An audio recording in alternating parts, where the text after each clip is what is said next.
Hello and welcome to the Priggya Arora Show, where we discuss law and entrepreneurship with people who have been there and done that. My name is Priggya Arora, founder of PA Legal, where we help creators and innovators protect their intellectual property. And our guest for today is Stephen Blake, the director of Matter IP. Welcome, Stephen, on the show. Thank you very much, Priggya. Thank you. So, Steve, let's just start out with something fun and interesting. What is one thing in life you cannot live without? Well, you know, I'm always really rubbish at these things. I never can pick any one thing. But I think I'll do the first thing that came to mind. The first thing that came to mind was my dog, who is, don't tell my family I said that, but he's down here sleeping. So it's my dog, definitely my dog. I think about all the smiles and laughs that I have now that I didn't have before he was here. So that makes me think it's probably him. I know because I also own 2 pets, and it's such a bliss to have pets, but my dogs are not as calm as yours. If they are here, I can't do anything. Well, let's hope he doesn't try to disrupt the interview too much. But at the minute, he's quiet and everything. Good, but yeah, usually he's pretty good, so we'll see. Wow, awesome. I have a German Shepherd, so he's never quiet. He's always agitated. Yeah, wow. So, Steve, can you tell us something about your journey and how did you reach where you are today? Yeah, it's quite a long one, actually. I came to intellectual property pretty late, into my early 30s. Before that, it was sort of engineering. I spent some time in the Air Force, the Royal Air Force, which was great. And then I left the Royal Air Force, and that was when I went to university. So I was actually late going to university as well. I started at university at 27 and then stayed for 6 years in total. And it was after that that I sort of decided to come into intellectual property as a patent attorney, starting with a firm near to where my university degree was, Potter Clarkson, a great firm, who were kind enough to give me sort of an internship type thing. And then I managed to get a position with them afterwards. It was actually my now business partner, Douglas Rankin. He was the one that suggested intellectual property to me and patent attorney to me. And it was, we were on the golf course, not on the golf course, we were on the driving range at the time, just hitting balls. And he said that he was thinking about that. And from there, it just sort of spiraled. And we're obviously both now been in it for about 15 years.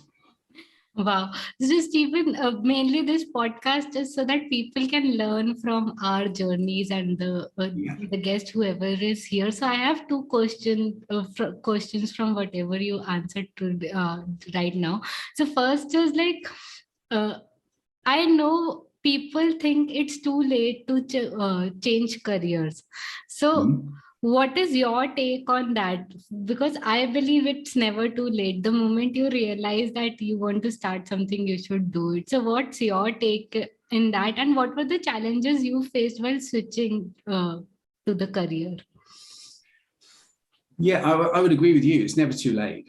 Definitely never too late. In fact, I would argue that starting Matter IP, what was almost a year ago now, was actually another change of career, even though it's sort of in the same area. Running a business is completely different to being a partner in a law firm. So it's sort of, there's a whole new set of challenges and some of the same challenges too. But I would say, you know, the problems, personally, I never felt them. I just have always just done it. And I'm a believer that that's the hardest step, that first step. If you can make that first step, then everything else kind of happens. But you've got to be comfortable with learning as you go and therefore making a few mistakes, right? If you sit around and you wait for everything to be just right before you make the move, then you'll be waiting probably forever. Awesome. So I always tell people that the first step, like if we want to learn swimming, the first step is just to dive into the pool. And I think it is the hardest step to take. After that, we eventually learn whatever we want to learn. Absolutely. You just got to do it. You just got to do it. And if you do it, then you'll learn. You'll make mistakes, but you'll learn and you'll get better. That's the only way to get better, right? So yeah, that would be what I would say. Just do it. It definitely never is too late. And especially in the modern world, it's completely different now, right? Gone are the days when you stayed in a single career, a single job or a single sort of position for all of your career. Those things just don't seem to happen as frequently anymore. Yeah. So the world is much more open to it as well, I think now. So yeah, just dive in. I think with technology, like you said, with technological advancements and everything, it's easier to connect with people, easier to probably build businesses. Like, it's the easiest since forever. Like, this is the easiest time to do that. Definitely. And this medium that we're talking over now has helped a huge amount, right? I mean, that's changed the landscape massively because, well, obviously without it, we wouldn't be able to have this conversation for a start. Yeah. And so you wouldn't be able to have conversations with many other people around the world. Social media gets derided quite a bit for the negatives that it brings. But one positive is that you can always find your tribe. No matter where they are around the world, you can build communities now in a much more dispersed way. And that really helps when you're starting a new business, definitely. Awesome. I think building communities is next superpower that we have. Like, we have our own tribe. Yeah, exactly. You just got to find them, right? And you could never find them before because geography was in the way. Yeah. But now geography is not in the way anymore. Awesome. So now, Steve, let us know, how did you think about starting Matter IP? What was your idea behind it? Because you were doing well as a partner in a law firm. Then how did you decide that you want to enter into business side of law? Like, you want to build up your own practice and your own firm? Yeah, I mean, I think it was really that many of my clients when I was working in a law firm were sort of SME sized. Yeah. And I really enjoyed working with those clients. And I think that there's a part about those larger law firms that sometimes, I think the most efficient way that larger law firms can operate is with other large organizations. And so often they're set up to deal with that. Not that they can't service smaller clients too, but there's just, I and Douglas, we both together sort of sensed that there was something about the startup and SME market where they just wanted something a bit different. And we felt that there was an opportunity for us to provide that, help them get a different sort of IP support, not just external advisors at the end of sort of arm's length relationships, but somebody that comes closer to their business and is able to advise in a much more rounded way. Now, there are people out there that do that as well as Matter. Matter's not the only one. But I guess when we looked at it, we sort of thought, well, okay, large tech businesses, they all have an in-house head of IP. Yeah. And they do that for a good reason, because those people can help manage the relationships with patent trademark attorneys and sort of other external advisors. They can also manage the strategy internally, make sure risks are properly mitigated, all of these things. But then when you come down to smaller businesses like startups and SMEs, they don't have that in-house expertise. So there can, in some relationships, be a big knowledge gap between the SME over here and, I mean, let's say patent attorney, trademark attorney, whatever it is over here. And there's quite a big deficit in knowledge there, which makes it harder for the SME to interact in that relationship. So what Matter's all about and what we wanted to do was provide that bridge in between, and that support that is a bit closer to the business, really. Really, they're in-house counsel, but not without having to hire someone, right? Maybe in-house counsel of a number of firms. Well, that's it. Yeah, that is exactly it. And so our service is all about that. For businesses that cannot justify Correct. hiring a full-time in-house counsel, we fill that role for them in a way that makes sense for their business, budget-wise, amount of time-wise, and resource-wise, that makes sense for their business. It's that's what it's all about. And really, you know, I always think, well, SMEs, I think all around the world, for every economy, they really form the backbone. Yeah. But in this context, in the legal services context, I think they get the worst deal. You know, they don't get to drive large discounts with law firms because they don't have volume of work. Yeah. And they often are not able to access the same level of service just because their needs are different to what the law firm can provide. So we wanted to try and right that wrong a bit. Yeah, and I agree with you so much. Like I know specifically this SME sector and law, like people, small businesses, they require hand holding because they are unaware about their rights, unaware about the procedure of registrations and things like that. So they need hand holding, they need education. I think half of our work is about educating people and other half is actually doing the work. Yeah, and the other thing is that this hand holding, it depends on your business models. One of the other things we never do is charge by the hour. So yeah, and if your business model is about charging by the hour, it makes it much more difficult for you to be able to do that hand holding because you can't charge for that, and so it's time that's kind of dead within your system. But the way that we charge is on fixed fees. Yeah, and we think that aligns us better with outcomes. So we try to sell client outcomes. Yeah, and if you can do that, then the outcome part of that handholding, it gets the client to the outcome that they're buying. So it's much easier to justify. I know. Yeah. I know this fixed fee is absolutely amazing, and mostly people who work with, you know, our kind of people, our kind of lawyers, they are getting that moving towards fixed fee, and it's absolutely important because it brings no surprises to the client. At least client knows whatever he has to pay in advance. Absolutely, that certainty over cost is really important, but it goes deeper even than that. It's not that firms that are charging by the hour, it's not that they would ever sort of prolong a job to get more money, but that would be the outcome. So if you end up with somebody that is slower, then pay more for that than you would pay for somebody that is faster. And there's always that balance between quality and speed, and then different personalities within a single firm even. And so every client experience is completely different on pricing because you're paying for an input, not an output.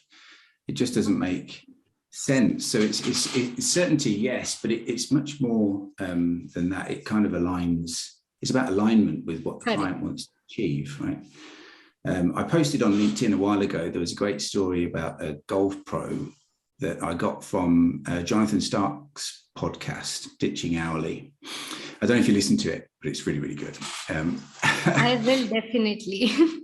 It is, it's really, really good. But it's, so on there, he tells a story, or one of his guests, I forget the guy's name now, but tells a story about, he was with a golf pro. So he's at the golf course getting lessons from a golf pro, and the golf pro's kind of sat there and he's watching him hit the ball, and he hits the ball and he kind of says, well, okay, you need to do this a bit. And he hits the ball again and he says, okay, try and do that. And he hits the ball again. And he's paying the guy by the hour. And they start to get a conversation going that is, you know, what do you do? And then the guy who's paying for the golf lesson sort of says, well, you know, the sort of thing I do and how I charge is like this. So let's take an example, he says to the golf pro. If I pay you half your hourly rate now, but but I promise to give you $5,000. This was going back a time. If I get to a single figure handicap, then how would you do that? Would you want to do that? And the first thing the golf pro does is he looks at the guy and sort of thinks, well, is this guy capable of getting a single figure handicap? He decides that he is, and he says, well, okay, if that's what we're going to do, then I need you to come in 3 times a week. We're going to walk around the course together. I'm going to teach you how to play the course. And I'm going to not only teach you how to hit a ball, but I'm going to teach you how to play the whole game. And then you will reach your goal and I will get my money. And the difference between those two stories is that in the one, when you're paying by the hour, the golf pro's outcome is not dependent on you getting your outcome, right? As soon as you're paying based on you achieving what you want to achieve, then the two people are aligned and skin in the game on both sides. And so, yeah, it's definitely about certainty, but I think it goes a bit deeper than that. Certainly for us, it's much more about being aligned with your client's outcomes. Yeah, I think it's about being aligned with the client's outcomes and also generating value for them, because most of the time, probably lawyers, they don't think about the value. They think about or clients, then they are not able to assess that what value this lawyer will bring on the table, and what they get into is into numbers. Is this lawyer charging more? Is this lawyer charging less? But I think lawyers have to be analyzed in terms of what value they'll bring on the table instead of how many hours they'll be spending on the work. Definitely. If you ask the client what is it you want to buy, none of them would say, well, an hour of a lawyer's time. That's not what they want. What they want is an outcome that might be, linked to that time input, but they want to buy an output, and that's what we should be selling as a sector. And this is not just IP. This is right across the legal sector. I think all of the lawyers in different parts of the world are moving towards fixed fee, because I keep seeing people from Europe talking about it, people from India talking about it, people from Australia, from US, everybody's talking. I think US is a bit slow, but rest of the world is talking about it. Yeah, I think actually, in my experience talking to IP professionals and patent attorneys in the US, I think there's a lot of fixed fee work goes on in the US, and actually in the UK too, but you just don't hear about it so much. It's so, it's quite common for larger tech businesses to say, well, this is the way that we want you to price, and if you want all of this work, then you have to price like that, and it's fixed fee. They're not willing to accept. It's the smaller guys, again, it's the SMEs that can't drive that deal, and they have to pay the hourly rates. But a lot of the work in IP is being done on a fixed fee. I know. And sometimes the clients also, they get excited and they get surprised. Oh my God, are you quoting fixed fee? We have been working with hourly fees since ages. Yeah, but fixed fee is the only way to go. But I think there's quite a lot. It'll be hard for quite a lot of law firms to make that switch. And it'll only be if clients start to demand it, because a lot of the internal mechanism of a law firm is built around this process of recording time.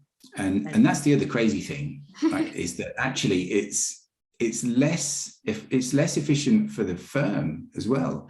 So it's a bad idea for them. You've got to go through all the process of recording time, of then writing time off if that's what you want to do. So every invoice has to be checked and signed off before it can go out. And there's a huge amount of admin. Is there anything more pointless than recording time, knowing that it's going to be written off? But that's what happens, that's what has to happen. So, we think fixed fee is a much smarter way to go for us as well. So we don't have any invoicing is automatic, because it's it's just, we know what the price is. Everybody knows what the price is. So you just click a button, add the fee, and who needs to check it? Nobody needs to check it, because it's sort of, because it's all known already. Awesome. I think, and it's an important aspect. And if people are not moving towards it, they're losing something. And I think newer clients will demand that, and newer people who are entering into legal area and starting out with their businesses are now moving towards fixed fee, because as you said, they don't want to, like, personally speaking, I don't want to take the pain of recording the number of hours, at what time I'm sitting on my laptop, at what time I am getting up. And I don't want to do that for my employees and colleagues as well.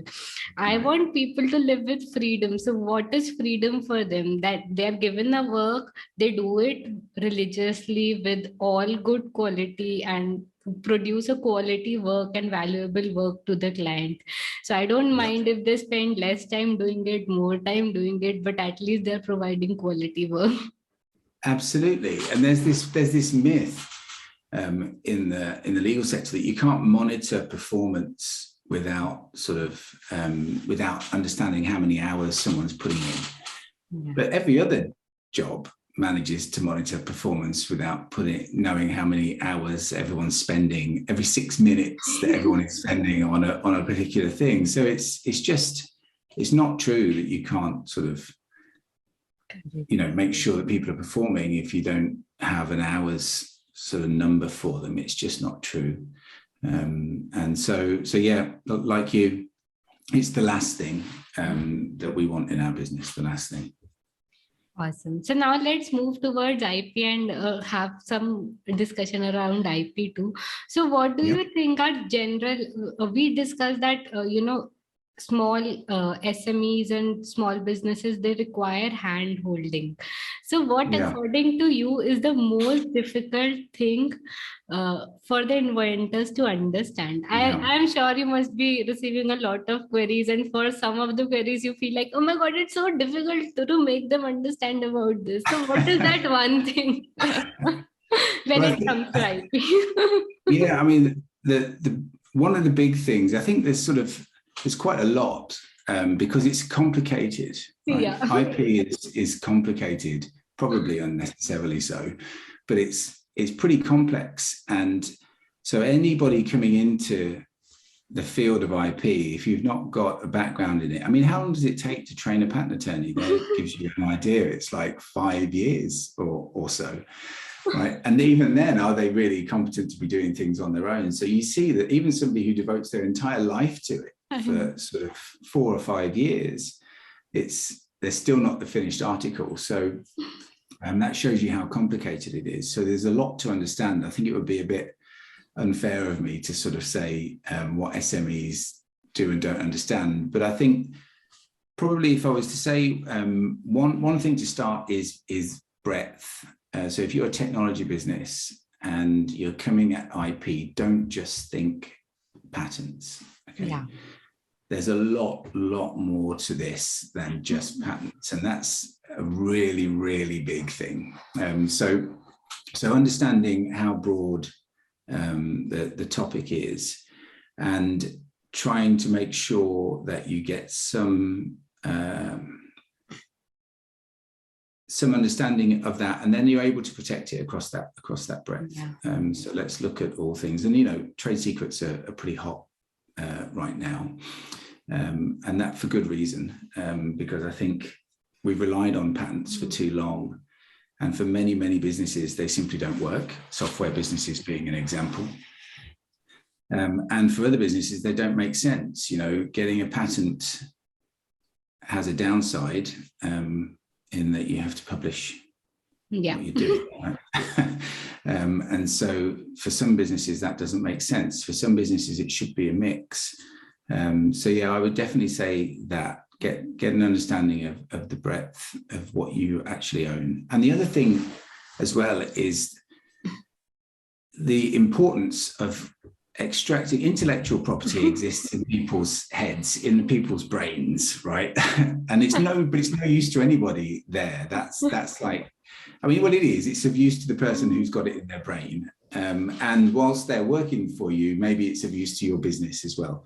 But you've got to pull it. If you want to really realize the value in your IP, you've got to pull it out of people's heads, get it down on paper, recorded somewhere where you can manage it and you can do something with it, right?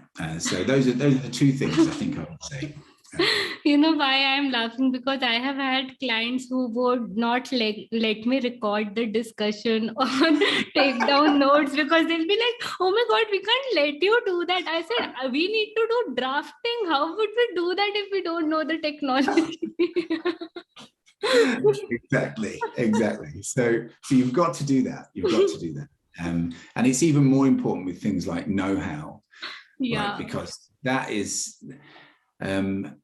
that's really how your business runs. That's the stuff that if your eventual goal is to get an exit or to get investment, then that can really be the gold. I mean, there's a very good friend of mine who told me quite recently about a story when he exited a technology business, and they had patents, but the acquirer wasn't interested in those. It was the know-how. And the fact that they documented the know-how, and that allowed the person acquiring the business, it allowed them to understand how the business worked. And also it allows you just to sort of disassociate it from the people. So it makes the business a realizable thing rather than something that just exists because of the people. So you can pick that know-how up, and in effect, you can put it down somewhere else with a different set of people, teach them it, and then you can run the business over there. So it makes it actually, I think anyway, it makes the value more easily understood by investors and people wanting to buy the business. So, Stephen, as we are discussing this exit terms and negotiations, what do you think? When it comes to IP asset, what hinders and helps during a negotiation? If you can throw some light on that aspect as well. Yeah. I mean, IP is only one part of a negotiation like that, and some, depending on the business, depending on who the investor is, on who the sort of, if anybody's looking to buy the business, who they are, it could be a small part. But ultimately, you can wrap it all up, I think, into credibility and risk. I'm not an investor, but my understanding of what investors are interested in, and what I would be interested in if I was sort of parting with large sums of my money, would be I would want to understand that the person I was investing in was credible, and that my money was not going into somewhere where there was a high risk that it would just disappear. So I think where IP plays a role in that is in trying, it can, for a technology business in particular, it can really help to de-risk that investment. And it's one of those areas where not many businesses are really sort of 100% belt and braces, sort of, got it all nailed down. And so it can really improve your credibility.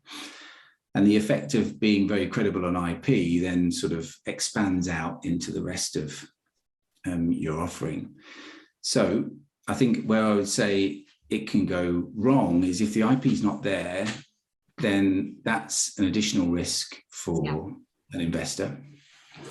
And that means that they're going to chip away at your valuation, right?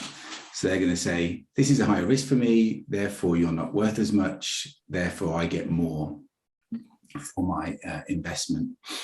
And that's really what we try to help our clients do, is maximize that part of their valuation by trying to prevent that. I mean, investors will always try to chip away at valuation. They're always going to do that.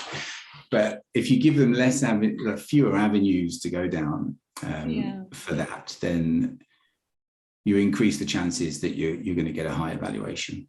And it will always come down to, there's loads of factors that you can't know. Different investors will find risk in different things and be more comfortable with different things. But it's really about just trying to improve the overall package. So, Stephen, just discussing a fun side and a bit controversial topic. I'm sure it would be controversial for you too. The thing is, in the IP world as a whole, we see so many frivolous patent applications, especially the provisional patent applications, which we know will never get granted. Yeah. But people file them to attract investors, right? Yeah. So what's your take on that? Is it right? Is it wrong? Should people do that? Should people follow that practice, or they should focus on generating IP which truly holds value and which at least would get granted? Because I know there are a lot of clients, especially small businesses, because that is your work area, who think like, okay, we'll just file provisional applications, attract investors. We know that our application would never get granted, but it's okay. Still, we want to file it. So what's your take on that? Is it the right practice, wrong? Whatever you want to say about it. Yeah, it's definitely don't do it. I don't think it's a good idea at all. It might achieve a short-term goal, but in the long term, it affects your credibility, and it's really, it's not a good idea to try to pull the wool over people's eyes if that's what's happening. I mean, it's not always what's happening, but if that is what's happening, then it's not a good idea. I think the reason that sort of practice comes about is because many investors focus too heavily on patents as a proof of good IP management, or as proof of a technology business protecting its IP. And that's not surprising. They're not IP specialists, probably. And so they look for an easy way to try to understand the IP position. Correct. Right. But and I think what happens then is that makes the business that's trying to attract the investment, they focus on patents too. And if it's a business that can't get patents very easily, like a software business, then they start to file these frivolous things and the things that haven't really got very much mileage in them, just to try and tick that box for an investor. But actually, once you do that, what we were talking about before, which is you broaden out, and I wrote a blog article about this specifically about software businesses, but once you broaden out your understanding of IP, then you can have a more sensible conversation with an investor. Yes. So a software business goes into an investor pitch and is asked the inevitable question, do you have patents? I know. And it's so disheartening to hear too. I know. Because I specialize in software patents. So I have these queries throughout day and night. And the moment I think the software is not patentable, at least I make the client aware that it is not patentable. Still, absolutely, they'll focus on this stuff that we want. We want to file a patent application because we won't get investment unless we do it. But there's a different answer you could give. You could give the answer no, yes, we've got a provisional application, or no, we haven't got any patents. But you could give a different answer, which is, patents is not the best form of protection for our technology. So what we do instead is, we have all of our know-how documented. We have our trade secrets. We've, all of these different things that you manage. We manage risk. We understand how we can commercialize, and we have all of our contracts. We educate our staff. This is our IP position. It's not about a patent. And for a software business, patents can be. They can still, obviously, you can still get software patents. Everybody knows that. But for purely software businesses, it's just probably not the right. I know. So it has become a daily job to probably educate.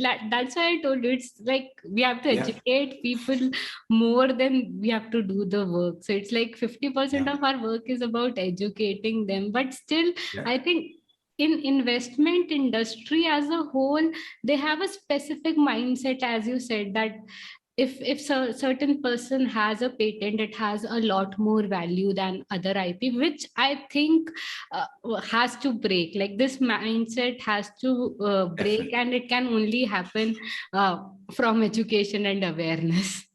Yeah, absolutely. And I think I'm surprised that it hasn't come to a head more often because people invest in businesses that have filed these, spurious patent applications, but eventually that's going to be discovered. I mean, definitely. These things will not be granted, and and then you start to ask questions about, well, how come they told us that they were sort of getting a patent, and it just is not a good footing to start a business relationship on.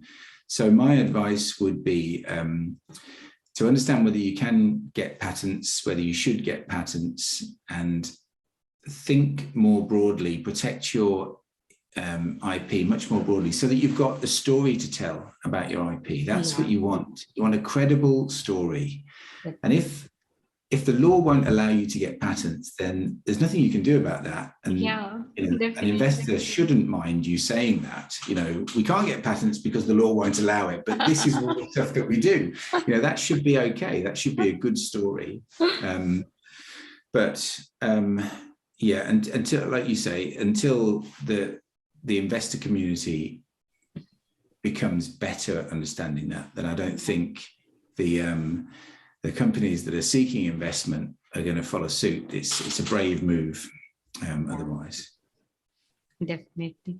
So now the question is, you have been working with European Patent Institute and you have been a member of that. And I'm sure you must be having some suggestions for the government as well, or maybe some suggestions that you think government bodies should know, but you could never communicate with that, because we all do have them. Whenever we have this love and hate relationship with the government bodies. So what do you think is your take on that? Yeah, I mean, in terms of patents, and sort of, anything, IP, patents, anything. Do you know what I would sort of? I wouldn't direct any comments at the government agencies, so the patent offices. I think that on the whole, I think the EPO does a good job. I think the USPTO, it's different to EPO, which sometimes causes me some frustration, but they do a good job as well. And other patent offices around the world, I think, given the legislation, they operate within that pretty well. I think where I would want to change things is in training, patent attorney training.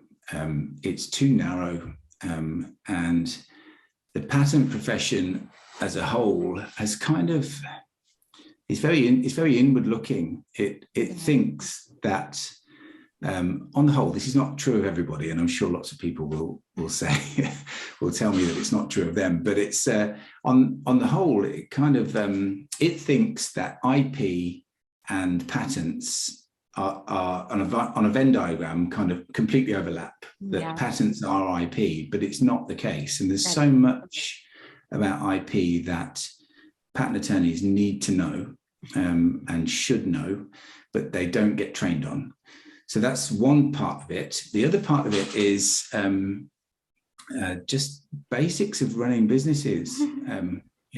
How to do sales and marketing is a really good one. I mean, most of the legal sector can't even use the word sales in marketing. They say business development because it seems a bit nicer and friendlier, but how to do those things, how to run an organization, how to give proper client care. These things, I don't think they're taught enough anyway. I think that the whole profession could benefit a lot from being much more rounded in its education. And CPD just doesn't do it.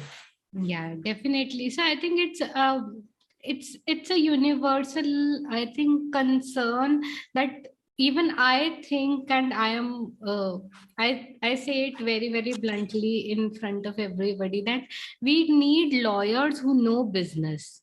Yeah. And running a law firm is running a business. So I also wrote this on LinkedIn, and people were like, oh my God, someone has said it. Someone has really said it, that running a law firm is running a business. But it is actually, we have to manage teams. We have to do sales. We don't call it sales because we can't call it sales, but if we are helping clients in a certain way, we are helping them attain certain value. That is also sales. We need to run our homes. We need to run our organization. We need to grow our businesses as well. Then why can't we say law firms are businesses? Yeah, exactly. No, I totally agree with you. And that is that would be a really big shift, because I think if that happened, so one of the things that we took special care to do, and we've talked mainly about SMEs and startups, but that is our market segment, that's our sector, and we really wanted to define that quite narrowly, so that then we could understand exactly what it is that those people need. Okay, and getting that right means that you can provide the value better, right? It means that if you're not talking about everybody, if everybody is your client, then you can't really you can't provide the same product to everybody. What a big corporate needs to buy is not the same as what a startup needs to buy, and it's not the same as what an SME needs to buy. And these types of things, if you started to teach patent attorneys those types of skills, then I think it would change the client service model within many firms, and that can only be a good thing for clients, right? I mean, at the end of the day, a lot of clients, I think, certainly talking to them, are frustrated because they can't find what they actually want. And so what they're faced with is lots of things that are all pretty much the same. They all say they're different, but they're all pretty much the same, and they're not selling what clients want to buy on the whole. I mean, these are all generalizations, of course. There are exceptions within all of that, but that's and I think if we could change that and start to look at, if law firms started to look at what clients wanted to buy rather than what law firms wanted to sell, then I think it would be a big change for the sector. Definitely, I totally agree with you. And now coming to our quick rapid fire round, answer these very quickly. And these are questions from your life. So 3 things that you are grateful for. 3 things that I'm grateful. You've asked me to do another sort of priority list. I'm not very good at these things, but okay. Can I have? What about if I said my family? My family and my family. I mean, it's basically, can I do your that? Your dogs will get hurt because of well, the dog's one of the family. He's one of the family. So yeah. So I think, yeah, I mean, there are lots of things that I'm grateful for. My freedom to, professionally, to be able, now I'm running my own business. But I think, all of this was begun because of my family. And it's a big part of what I post on LinkedIn as well, because it's hugely, hugely important to me. So yeah, definitely. Now, 2 traits or habits that you think are useful for your career. For law career, you mean, it depends, I guess. I mean, if you want to be a lawyer, that's kind of, I'm not doing this very well as a quick fire, am I? I'm being a bit. That you think are useful. Things that are useful. So resilience, I would say, in a law career is super, super useful. And I would like to throw in entrepreneurship. I think have an innovative mindset. Let's get in there and break up the old ways of doing things. Awesome. And now, one aspiration that you have for the future. Aspiration for the future would be to change the way that, I'm not going to be too broad, I'm going to say change the way that the legal sector charges clients. I want to get rid of hourly billing. I'm stealing Jonathan Stark's mission there, but I want to get rid of hourly billing. Awesome. I think that is one mission that all of us together can work on and change. And I'm sure after 5 years or say 10 years, we'll not find the hourly rates. I'm pretty sure on that, because people people all over the globe are now ready to move towards fixed price. Definitely. Just that they're not finding way. Like for us, it's easier because we are starting out. But firms which have been practicing it since years, they find it very difficult to transition. Very difficult, yeah. But there's a knock-on effect of not charging by the hour. We at Matter, we will be publishing our price list as well, and that's something that I think more transparency over price. Correct. As well. So if you've got fixed fees, then there's no reason why you can't publish those, and that allows clients to compare on price where they can't now. It's impossible for clients to compare on price. It's like walking into a shop and there's no prices on anything, right? It's very, very difficult. Then you walk into the shop down the road and there's no prices on anything in there either. You know, how do you decide what's the right price? So now to conclude, can you share some key takeaways for lawyers and legal entrepreneurs? Legal entrepreneurs. Okay, so one of the things I've found, if you're a legal entrepreneur and starting a new business, my experience anyway, is that we started the business and we thought we knew exactly what we were going to do and exactly how we were going to present to the market. But actually, it turns out that when you think about the things on your own, when you go to the market, you get feedback and they have a different idea. Be able to adapt and use the first bit of time that you have to listen and respond to what your clients are telling you, right? And it will change the way that you do things, and it will change the way that you package up and sell your services. But that's okay. Spend that first bit of time getting it right, refining the model. At the heart of it, we always had a really, really good idea. How we package that up and how we sell it to our clients is the bit that's been refined, I think. The second thing for legal entrepreneurs is just do it. This sector is crying out for innovation. It is absolutely crying out for it. And there's so much going on when you as soon as you get into that, there's actually quite a good community, right, of people that want to innovate and want to do things differently. You know, you're a good example of that. And so just take the first step. Just go for it. It's actually not as hard as you think. You know? I mean, hard work, but it's good fun. Right? It's like when you jump into water, you learn swimming somehow. Yeah, that's right. Yeah. Well, either you do or you don't. But you don't have an option. No, that's right. Yeah, that's right. So yeah, I would say, you know, it's actually there's if you get the right product to market fit, then there's work out there for you to get, and have a bit of faith in yourself. And you know, before I started Matter, I had a conversation with a very good friend of mine who's in a completely different business. He's actually in retail, but he sort of said, you know, I said to him, oh, you know, I'd love to do it, but I feel a bit scared. I don't, it feels a bit risky. And so he said, well, okay, then let's talk about the risk. Yeah. He said, let's imagine what's the worst case scenario that, you know, you start this new business and it goes, what happens? And I said, well, you know, I don't win any clients and I don't get any money and I have to stop it. And he said, well, if you did that, what would you do? I said, well, I'd probably go and get a job. He said, what would that job look like? And I said, well, exactly like the one that I've got now, right? And he said, well, where's the risk in that? He said, there's no risk. The worst case scenario is that you end up where you started. And so why don't you just go for it? And actually that was the conversation that did it for me. And exactly, I think this is the same case for me, because I was doing job for about 3 years before starting my law firm, and